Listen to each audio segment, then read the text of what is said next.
Hello everyone, this is Crystal Putoff back.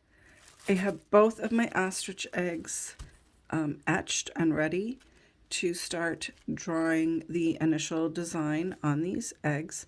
I'm super excited to get started.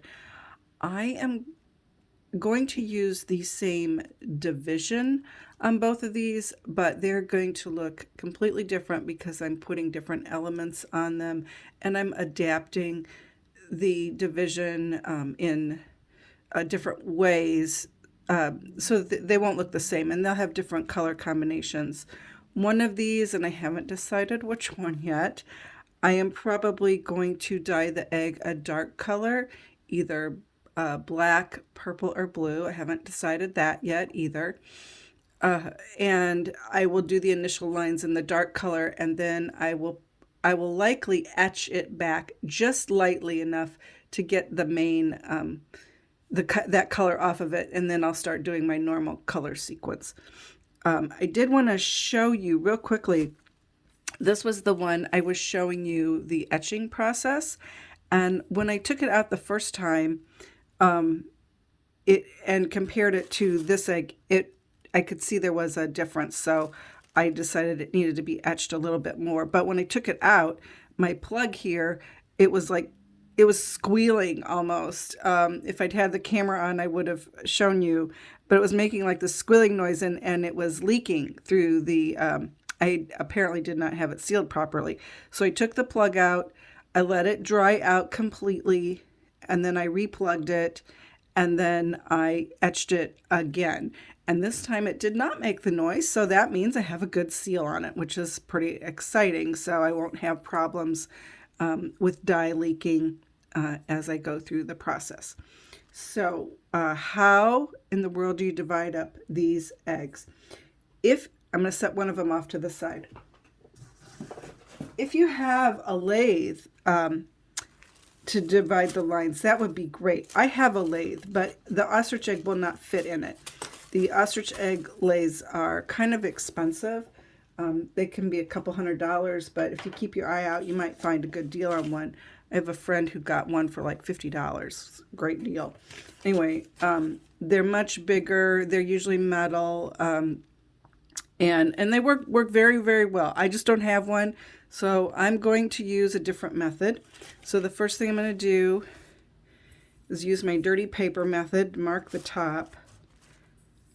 Okay, you can't really see it, but I can. Oops, didn't mean to bump the camera. Here's the top. And now I have super huge templates that these are from Ukrainian gift shop. So we're gonna see what works. Okay, this is the 4.5 inch.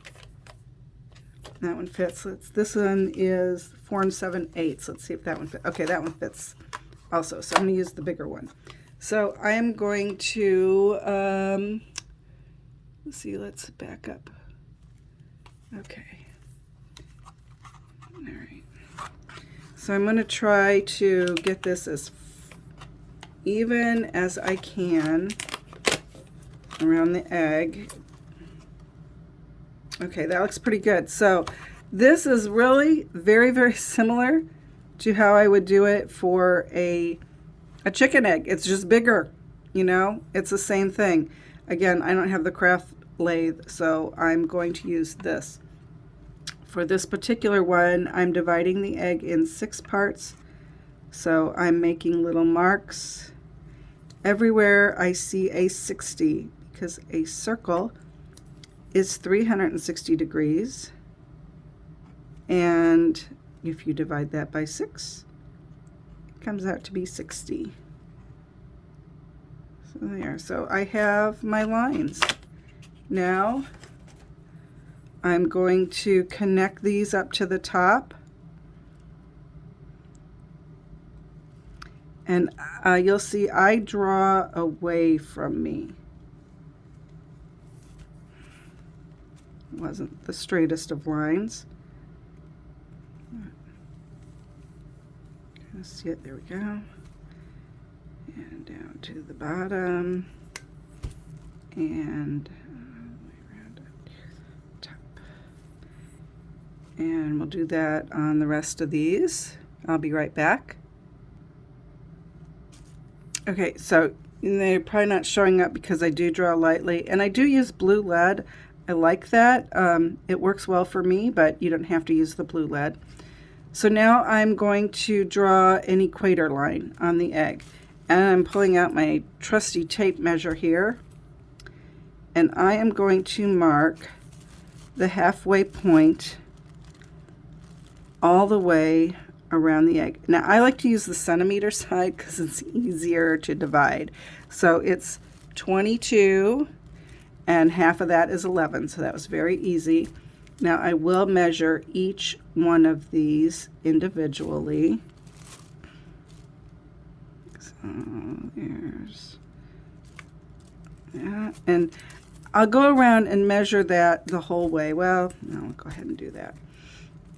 You know, this is, all of this stuff is kind of the boring part. No, I shouldn't say boring, but this is the tedious part of doing an egg, but it is so important. If you've ever drawn or painted, this is that part where you're putting together your composition. And if you get your composition put together you know, properly, the whole thing comes together better. So yeah, it takes a while to do all this measuring and all of this, but this is how you make sure your egg is going to be balanced and is set up right. So I've got my equator markings. I'm going to connect all of these. And for this pattern, I'm not actually going to have anything on the center line, so I didn't make it probably as straight as I could, and honestly, drawing on camera is very difficult. Now what I am going to do is I'm going to take my tape measure and I'm going to measure in between each of my lines to make sure I'm not too far off. They don't have to be exact. So that was like almost 7. That's pretty close. Okay, that was close. It's about 6.5. So just making sure they're all pretty much the same. Okay, they are. That was amazing. I did that. I'll now go ahead and I'll do a lot of the measuring and drawing of the rest of the design on there, and then I'll repeat the process on the other one. And get all of my lines on there that I need on there before I can start putting wax on it. And I will be taking my time in doing that, again, because this is really critical. If you get your initial composition drawn out and it's what you want, it will make the waxing and the dyeing part just so much more pleasurable. And if you're like me, where you want it all to be nice and even, you can ensure that it is before you get started putting wax on and then realizing, oh, I have to adjust this, or I don't like to try and remove lines. That's very difficult. So when I come back, I will hopefully have all the lines drawn on both of the eggs, or at least on one of them when I come back next. So thank you for watching.